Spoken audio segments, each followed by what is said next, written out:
Agora. Olá, pessoal, tudo bem? Boa tarde a todos que estão acompanhando a gente aqui. Boa tarde, pessoal. Mais uma sexta na sequência seguida, né? Mudamos um pouquinho o formato aqui, até com o intuito, né, de mostrar, de aprofundar mais no tema e fazer um pouco mais específico hoje para psicólogos e estudantes de psicologia. Então, na semana passada, a gente falou um pouquinho sobre valores, mas com o sentido de conceitualizar, identificar, dizer o que não é, as principais confusões com o assunto, né? E o objetivo de hoje é um pouquinho diferente. A gente trazer mais essa visão na prática, contribuir que vocês também possam identificar os valores nas sessões, como trabalhar isso, e também falar de nós, enquanto terapeuta, a respeito do nosso processo de Hexaflex nos valores também. E aí, como a gente fez essa divisão, eu acho que já dá para a gente iniciar pedindo a contribuição de vocês, que assim que vocês assistirem ao vídeo anterior e esse, comentem, por gentileza, se fez sentido essa divisão, de deixar mais específico em dois temas diferentes, de uma forma mais aprofundada, ainda que o tema, na verdade, seja o mesmo, mas em dois tópicos diferentes. Então, por favor, só comentem para nós depois se ajudou, se fez sentido, se ficou melhor, ou se preferem tudo junto. Para nós isso é muito importante. Esse lado de vocês aí contribuindo, porque o canal é para vocês, né? Testando possibilidades, né, gente, no geral aqui. E assim, ó, para quem está acompanhando a gente ao vivo, e até para quem acompanhar depois também, se estiver assistindo o vídeo, for com alguma dúvida, alguma coisa que gostaria que a gente falasse, complementasse, coloquem aí nos comentários, né? A gente está sempre lendo, respondendo os comentários de vocês, para a gente poder também sanar as dúvidas de vocês, ajudar, entender as necessidades de quem está assistindo a gente, né? Exato. Então, gente, hoje a gente vai falar um pouquinho de valores no ponto de vista do terapeuta, né? Eu acho que a gente pode começar, talvez, com uma frase dizendo o quanto é importante os valores no processo terapêutico, que é uma frase do livro do Reis, que ele diz assim: ó, o objetivo da arte é ajudar os clientes a construir um senso de direção na vida, que pode ter se perdido na luta incessante contra o sofrimento. Né? Eu acho que vai mostrando um pouquinho como isso aparece no processo terapêutico em alguns momentos, né? E até identificar essa necessidade de trabalhar valores. Exato. E linkar com o vídeo de aceitação e esquiva. Tá? Então, assim, ó, às vezes a pessoa está tão envolvida num processo de esquiva ao longo da sua vida, lutar contra o sofrimento, evitar sofrer, evitar lidar com tudo isso, que impede o contato com seus próprios valores. Isso, e aí na sessão, Tati, assim, como que você percebe que a pessoa ela tá dispersa, que ela tá afastada dos seus valores? Como que é para você, na tua prática, assim? Então, eu acho que tem alguns indicativos que mostram na sessão, né, Ana? Daí acho que você pode comentar também o que você acha, se você vê coisas parecidas, assim. Ou assim, eu vejo assim, olha, dá para perceber uma alta frequência, em pacientes que têm uma alta frequência de comportamento de esquiva, dá para perceber bastante uma desconexão com valores, né? O paciente que faz uma esquiva em excesso, muita dificuldade de lidar com seus próprios sentimentos, e que às vezes eles vêm com um sentimento para terapia, como eu falei no vídeo anterior, que assim, olha, não é possível que a vida seja só isso. Parece que está sobrevivendo, né? E, tipo, será que, assim, perdidos, sabe? Assim, será que é isso mesmo que eu devia fazer? Será que isso que eu estou fazendo faz sentido? Para onde eu tinha que ir? Que deixa nós, como terapeutas, também perdidos. Já era em nós também essa sensação, né, de estarmos perdidos. Para onde que eu vou com essa pessoa? Isso, porque eu acho que assim, a pessoa sempre nos dá o norte como terapeuta, da onde eu devo caminhar no processo terapêutico. Né? Não é nós, terapeutas, que decidimos o que é o melhor para aquele indivíduo, que é nosso cliente, nosso paciente naquele momento. Eu acho que ele precisa dar o norte para a gente do que ele quer da vida dele, para que a gente possa navegar junto.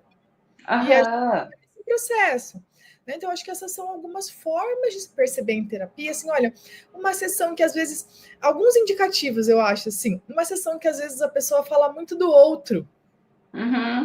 sabe? E que talvez denote uma sessão de esquiva dos meus próprios sentimentos, das minhas próprias dificuldades. Então, eu venho contando do meu irmão, da minha mãe, do meu amigo, do meu namorado, né? Uhum. Que pode ser, não necessariamente é, mas pode ser um indicativo de uma dificuldade de entrar em contato com Isso. seus próprios valores. Isso, e aí se a gente nomear esse detalhe de uma forma mais técnica, é como Isso. se a pessoa estivesse no processo ali de self conceitualizada pelos outros. Então, às vezes, ela está tão conectada no outro, na expectativa de vida do outro, no que o outro estava esperando dela, que ela fala muito mais do outro na sessão do que sobre si, porque não tem esse contato consigo mesma, não tem o self como um conceito, que aí são passos para os nossos próximos vídeos. Então, tecnicamente, é um indicativo de afastamento de valores quando Isso. essa pessoa está falando mais de outras coisas, de outros, do que sobre si na sessão. Né? Porque se ela não está conectada com ela mesma, ela não vai conseguir identificar o que para ela é valoroso. Isso. Eu acho que são dois processos diferentes que a gente precisa separar aqui. Eu acho que tem pessoas que vêm para a sessão com dificuldade de identificação, como a gente está comentando aqui, de quais são os meus valores. E tem pessoas que vêm para a sessão sabendo quais são os seus valores, mas com uma dificuldade de agir de acordo com eles.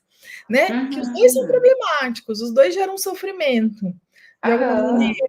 Né? Tem pessoas como, quando a gente fala, quando a Ana falou aí da noção de self, eu acho que isso está muito relacionada com a dificuldade de identificação dos próprios valores, né, Ana? Não sei quais são os meus valores. Importante para mim, para minha vida. Eu vejo que isso é muito comum em alguns indivíduos que passaram a vida agindo de acordo com o que os outros gostariam. Às vezes, há conflito. Exato. E aí, até quando a pessoa sabe sobre os seus valores, mas ela tem dificuldade de ter ações comprometidas com eles, aí a gente pode avaliar outros processos dentro disso, que ainda pode ser sobre self e outros pode ser sobre as ações comprometidas que também vem na sequência. Mas quando a gente fala de self, é na questão de eu sei o que para mim é valoroso, mas aquela ideia do apego de ser, de sustentar ser alguém que é super reforçador, que talvez não teria essas ações valorosas. Né? Então, é muito complexo quando a gente fala sobre isso. Né? É Por muito isso que é um complexo. trabalho para o terapeuta bem árduo, ali, trabalhoso, fazer essas identificações, e eu entendo porque que gera, às vezes, bastante dificuldade mesmo. E eu acho que esses são alguns indicativos, né? Um paciente que fala muito do outro, um paciente que faz esquiva de uma forma excessiva, que talvez ele não entenda e não compreenda os seus valores, ou um processo terapêutico que quando a gente olha ele como um todo, parece que ele está sem rumo. Né? Talvez também seja um indicativo de que o paciente não tenha muito claro os valores e que nós, como terapeutas, precisamos trabalhar a identificação desses valores. Né? Não sei, Ana, se você também percebe de outras formas no contexto clínico. Eu percebo assim, ó, pessoas até com um quadro depressivo, que aí é uma sensação de falta de propósito, de uma perspectiva até de futuro, ou do que gostaria de vivenciar na sua própria vida. A falta de propósito independente de um quadro depressivo, de chegar sem saber o que vai fazer. Pessoas que elas estão naquela luta de sofrimento, que a gente conversou lá no nosso vídeo 2, que era sobre a esquiva experiencial, que elas estão presas naquelas armadilhas de sofrimento, de tentar fazer coisas para evitar sentir algo desconfortável, mas isso está revelando um valor. Então, vamos lembrar que é por trás de uma dor que a gente vai identificar um valor. Então, quando a pessoa está muito presa nessa armadilha de sofrimento, ela está tentando acessar algum tipo de valor para ela, mas ela está fazendo de uma forma errada, que não funciona. É uma forma que só está trazendo sofrimento. Então, isso também, e o terapeuta ele começa a sentir quando o assunto está muito superficial, quando o assunto está distante na terapia, não está trazendo aquela sensação de proximidade, de conexão até entre o terapeuta e o cliente, e pessoas, pacientes que agem de uma forma muito intelectualizada, falando muito de uma forma intelectual, trazendo teorias para justificar, autores, pessoas que têm um peso para isso, que não deixa de ser um processo de difusão também, mas que existe um afastamento do que para essa pessoa é significativo, para além da teoria. Né? O que para essa pessoa é valoroso, que não seja teoria. Então, é importante, acho que a gente tentar-se nesses detalhes. Quando a gente sentir igual a Tati falou, o processo parece que está sem objetivo, está esquisito. Tá Né? esquisito. Parece que fica Não, uma uma conversa, direção. um bate-papo, assim, né? Um chá com bolinho, né? Fica um chá com bolinho ali a Sabe? sessão. Fica assim, daí, como é que foi sua semana? Tipo assim, não que a gente não possa perguntar isso para os pacientes, a gente pode perguntar, mas se o processo terapêutico for só sobre isso, como é que foi sua semana, não existe um propósito por trás disso, né? Então, Isso. É importante para a gente entender. Uhum. Então, a sessão ela tá perdida, meio sem rumo, meio chá com bolinho. Você está sentindo na paciente uma falta de propósito, seja por um quadro depressivo ou não, ideação suicida ou não.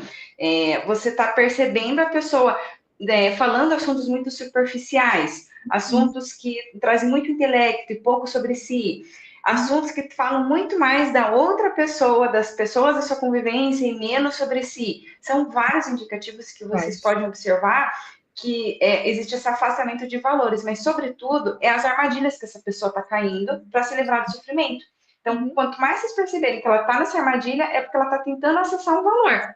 Sim, e aí, né, que fica o nosso trabalho aqui de tentar auxiliá-la nesse sentido. Eu acho que é esse lado, assim. E como é que você faz dentro desse processo, né? Quais são as principais formas que você faz para conseguir ajudar uma pessoa que não sabe identificar os seus próprios valores, fazer isso dentro da sessão?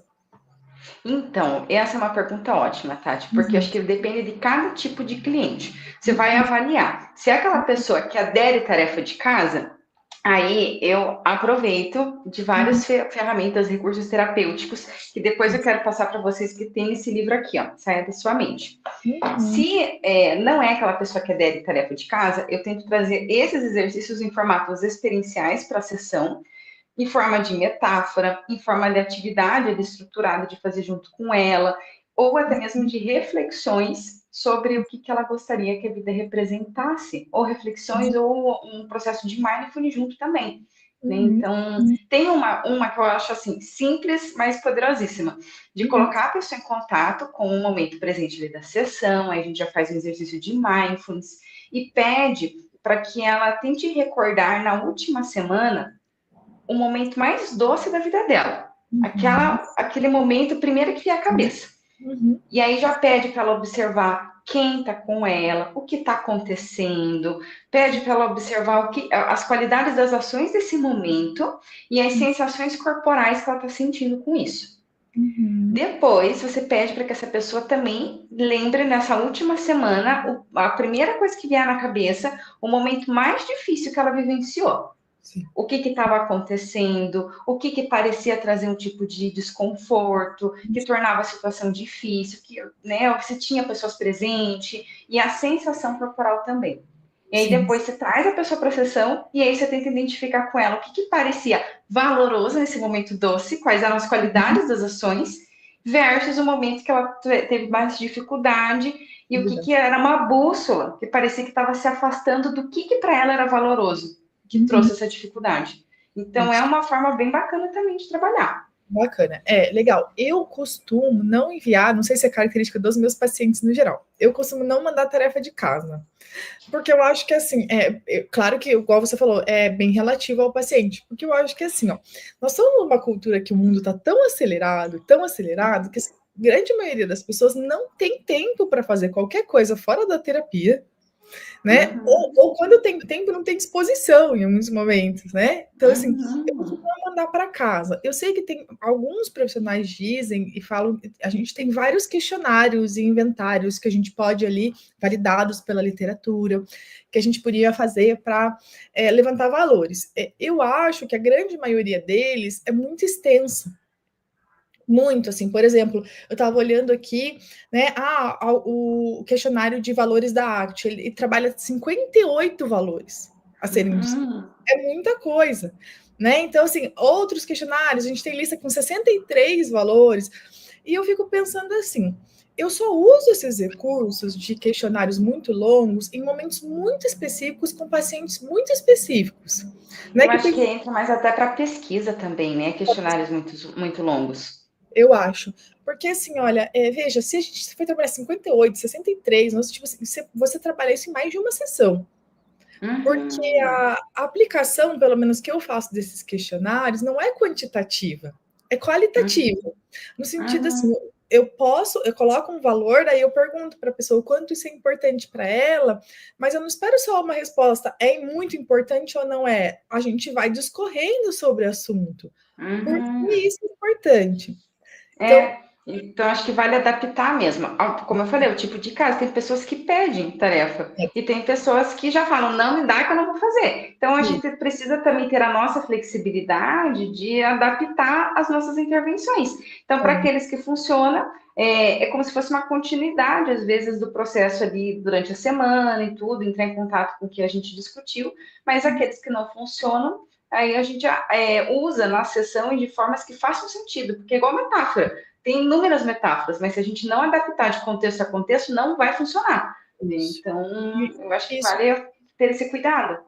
Eu acho assim que esses questionários mais longos, eu só uso eles em casos que eu percebo que é um paciente que ele tem uma dificuldade, o autoconhecimento muito baixo, muito mesmo. Sabe, uma dificuldade muito grande de identificação de valores. Eu acho que vale a pena a gente investigar, né? Ou até aquela roda da vida, que são menos valores trabalhados. Não sei se você já usou esse recurso da roda da vida, Ana. Já, mas eu não gosto muito de usar, porque honestamente, eu acho que ele não entra tanto em contato ali com uma experiência, que eu acho que é o processo da arte no formato mais rico. Superficial, né? Que tem menos valores. Assim, eu uso casos de que realmente eu percebo que a pessoa tem ali um baixíssimo autoconhecimento, que realmente a gente precisa falar mais sobre os assuntos para ela conseguir identificar se de alguma forma aquilo pode ser importante para ela ou não, mas mesmo assim correndo o risco dela responder em relação ao que os outros esperam. Não é ela mesma, né? Isso. Por isso que é importante cuidar. E aí até penso aqui, Tati, a hora que você estava falando de quais são as formas, né? De como que a gente faz isso. Tem esses questionários, só cuidar qual é a função deles também, que a gente vai aplicar, usar mais exercícios experienciais, como até esse que eu dei o exemplo, e eu uso de recurso de casa, de tarefa de casa, que depois eu até pontuo aqui, mas se não, até quando você perceber a pessoa presa nesse ciclo de sofrimento humano, são coisas que é muito mais no aqui e agora da sessão do que trazer um questionário para tentar trazer alguma resposta. Então, eu estou vendo a pessoa que ela está me falando de um limbo de sofrimento que ela está vivenciando, como que eu, como terapeuta ACT, vou entrar agora e vou mostrar para ela qual é a dor versus o valor. O que ela está tentando buscar de valoroso que ela está tentando solucionar num formato que não está funcionando. Então, é ali, naquele momento, tá, mas o que você gostaria de vivenciar se isso fosse resolvido? Se isso não existisse na sua vida, o que mudaria? Como você estaria vivendo? Então, isso vai trazendo muita diferença mesmo. Muita diferença. Eu acho que esses casos é o caso que a gente faz essas perguntas e a pessoa fala assim, não sei. Como seria a sua vida? Não sei, sabe? Então, eu também acho que é em último caso, tipo, eu realmente até digo isso muito para os meus alunos e para os meus supervisionandos. Eu acho que, assim, às vezes, quando a gente quer aplicar um questionário, é muito mais sobre a insegurança do terapeuta de não saber o que fazer do que um objetivo terapêutico para o paciente. Mas eu acho que eles podem ajudar, em alguns casos muito específicos, né? Que aquele paciente que realmente tem um baixíssimo autoconhecimento. O que você faria se você não estivesse sentindo isso? Não sei. Não tem outra opção para a minha vida. Né? Que é muito complexo. Que a gente tenta as atividades experienciais e não sai nada. Né? Eu acho que em alguns casos muito específicos isso poderia ajudar. Sim, é verdade, Tati. E aí também entra, eu acho que aqui, ó, até a nossa percepção já dos valores do terapeuta. E é no sentido em que é importante que nós, enquanto terapeutas, a gente também identifique os nossos valores. Porque tanto momentos como esses, da pessoa dizer não sei, ou de ser um caso que nos desafie, um caso que gere em nós também sensações desafiadoras, aversivas, talvez, né? E casos que às vezes a gente precisa ter aquelas conversas difíceis. Sim. É importante que a gente esteja muito alinhada com o que para nós é valoroso, enquanto seres humanos e profissionais, para que a gente use desses valores como motivadores também para nossas ações enquanto terapeutas. Então, um exemplo, se para mim é importante ser uma terapeuta amorosa, corajosa, respeitosa, como que eu vou juntar esses meus valores na hora de fazer uma intervenção que pode ser difícil, ter uma conversa difícil, de pontuar algo que a pessoa está fazendo que não está ajudando, só está fazendo mais sofrimento ainda na vida dela. Sim, então, para nós também, isso vai fazer uma diferença muito significativa, até para que nos encoraje, nos motive a ter ações desafiadoras. desafiadoras, mas extremamente valorosas e possivelmente com um impacto no vínculo terapêutico grande, né? E também porque o paciente perceber que nem sempre é fácil, às vezes é um tipo de confronto ou é um questionamento que a gente vai para o paciente, mas que existe um objetivo por trás disso, que é a melhora dele. Né? Não é o confronto pelo confronto, e que eles percebem na relação, e cabe a gente também mostrar isso para eles, como terapeutas, que tudo isso, às vezes esse questionamento, às vezes esse confronto, existe um objetivo terapêutico por trás disso, não é o confronto pelo confronto, não é para discordar dele, né? Não é para de alguma forma gerar um desconforto emocional, porque às vezes algumas mudanças vêm de desconforto emocional. Isso, e eu acho que é até um momento importante para a gente usar como um modelo, porque a gente vai sentir aquela sensação ruim, aversiva, na hora de ter uma ação que pode ser comprometida, porque vamos lembrar que dor versus valor, elas estão conectadas, e não vai ter um caminho valoroso sem que a gente passe por algumas situações desconfortáveis, é impossível viver uma vida com significado sem passar por alguns desconfortos. E a gente, enquanto terapeuta, vai estar nessa mesma linha. Então, eu vou talvez sentir meu corpo aqui tremer, respiração mais acelerada. Talvez eu perceba a minha cabeça me contando muitas histórias, meus pensamentos dizendo, talvez ele fique chateado com você e saia da sessão. Talvez ele não entenda o que você está falando e retruque com outras palavras ainda. Talvez não funcione o que você vai fazer, porque você não é uma boa psicóloga. Talvez a tua cabeça te conte muitas coisas sobre você. Mas Talvez ele nessa hora... ou até pensamento assim, não faça porque ele pode desistir da terapia. Isso. E aí é nessa hora que é importante a gente estar muito alinhada a tal. O que que para mim é valoroso, para que mesmo que tudo isso aqui que está acontecendo em mim, no meio da sessão, junto, eu faça o que é importante e até usar como modelo de dizer, olha, às vezes eu sei que para você também é difícil ter ações dentro do que a gente está conversando.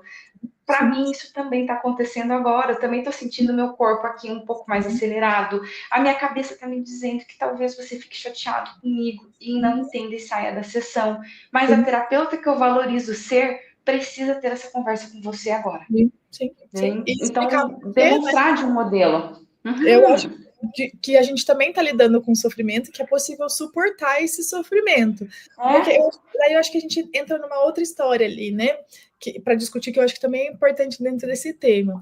Às vezes, e tem a ver com o vídeo anterior, tá? Às vezes dá a impressão que a gente só está vivendo uma vida valorosa quando a gente está se sentindo bem, né? É questão de relação de sentimento. Então, se eu estou vivendo minha vida de acordo com o meu valor, eu vou estar vivendo bem, me sentindo bem, eu vou estar leve, eu vou estar plena, mas não é necessariamente assim, pode ser. Tá? Então, assim, essa semana mesmo, eu acho que eu me defrontei com uma situação, com uma paciente minha, que ela diz algo parecido com isso, assim, olha, eu fui lá, eu fiz isso, eu sei que era importante para mim, foi muito difícil, mas foi muito difícil. E daí a gente conversou sobre o que é uma pergunta que eu fiz para ela no final, assim, e se você não tivesse feito, ia ser mais ou menos difícil? Mais difícil, né? Então veja assim, ela estava enfrentando uma situação valorosa, mas não significava que ela estava se sentindo bem no momento que ela estava enfrentando, porque é difícil muitas vezes, o caminho do valor é um caminho que às vezes é complexo, é cheio de obstáculos, mas não significa que ele de alguma forma não tem a sua função ali, né? Talvez não enfrentá-lo é ainda mais difícil. É que às vezes a recompensa não é imediata, por isso que isso é uma outra forma de trabalhar em terapia, que é muito conectado com o nosso vídeo do momento presente, que é sobre ajudar a pessoa a identificar o processo, vivenciar o processo e sair daquele modo de resolver o problema e de ter resultados imediatos, mas é sobre vivenciar o processo. Então, viver uma vida nessa direção talvez não traga imediatamente uma recompensa, mas é sobre o processo. O processo em si. Então, nem sempre a gente vai estar vivendo, quando a gente está vivendo de acordo com os nossos valores, nós estaremos nos sentindo bem, mas nós estaremos sendo aquela pessoa que a gente gostaria de ser, que está conectada com os nossos valores. Que às vezes e às vezes a gente precisa ser a gente precisa vivenciar situações desagradáveis para isso. E aí, quando o terapeuta usa da própria experiência em modelo na sessão, ele pode promover, sim, a abertura, a disponibilidade da aceitação, da flexibilidade, de uma forma diferente de agir. Ele está dando um modelo de enfrentamento de situações difíceis, desconfortáveis, a serviço dos valores. Ele está dando um modelo humano, experiencial também, né? De tirar aquela ideia de que só comigo acontece. Com Não, o certeza. terapeuta também vivencia enquanto ser humano. Né? E até dizer para o paciente, se a gente perceber que ele está sentindo desconforto na sessão, a gente dizer, né, olha, eu percebi que você está se sentindo desconfortável, eu também estou desconfortável, né? Então, assim, todo mundo fica desconfortável, é passível, vamos aceitar o desconforto que aparece com a gente, principalmente porque assim, a gente acho que não deve aceitar desconforto por desconforto. Acho que a gente precisa aceitar desconfortos quando eles têm propósito, eles têm um porquê de estarem ali. Né? Eu acho que isso é muito importante. Senão parece que a gente está dizendo, ou fazendo alguma apologia para a pessoa aceitar relações que são ruins. Né? Ou interações que são ruins, mas eu acho que assim, não é o desconforto pelo desconforto, é um desconforto que tem um propósito, tem um porquê de estar ali. Então faz todo sentido eu estar enfrentando isso naquele momento, porque existe um propósito por trás disso. Exato. E aí, para o terapeuta que quiser mais ferramentas, eu até separei aqui, deixa eu achar, que eu marquei. No capítulo 12 deste livro aqui, ó, tem vários exercícios que é sobre escolhendo seus valores. Então, lembre de sempre adaptar. Tem um que eu adoro bastante, que é sobre a metáfora do funeral. Mas lembrem que essa metáfora, cuidem para não usar com pacientes com ideação suicida, ou que tenham passado recentemente por alguma situação de morte, de luto, que pode ser que não saia na melhor das direções esse exercício. E até um paciente, por exemplo, com alguma doença, que pode ter um potencial, por exemplo, paciente com câncer, alguma coisa nesse sentido.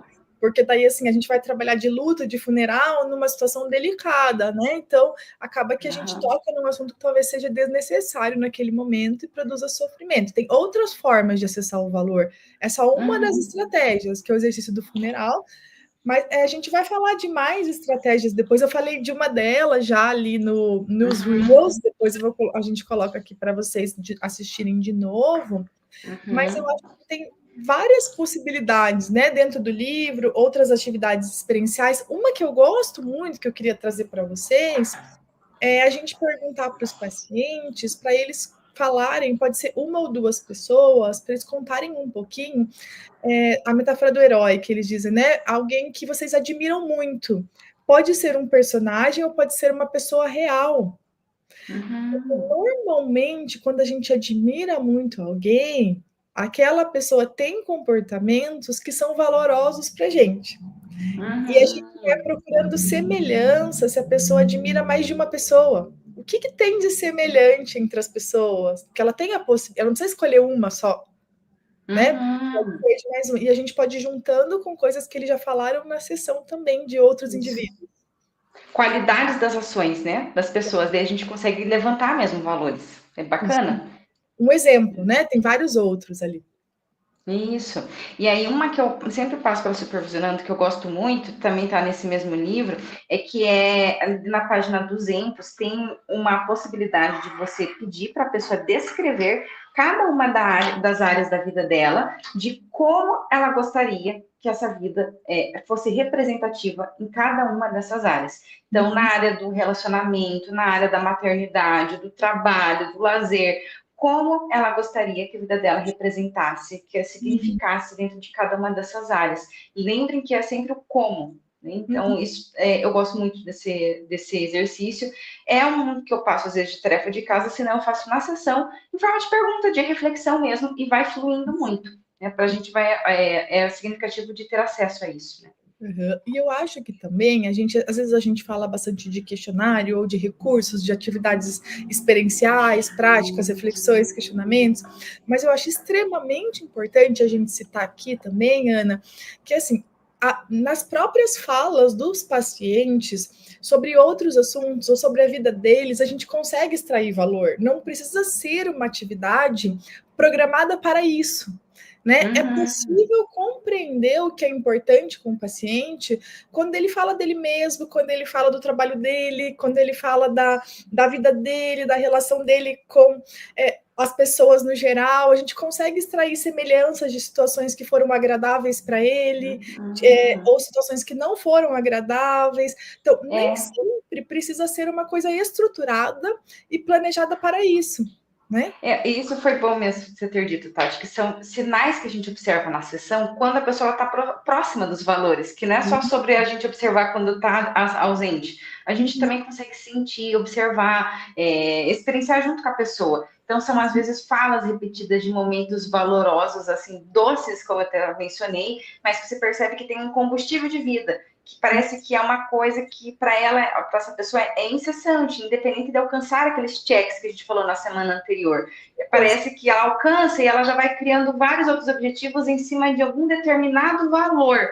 Então, por exemplo, conhecimento. Tem gente que a gente pega muito fácil isso, que terminei a faculdade, é para além do cumprir um cheque social.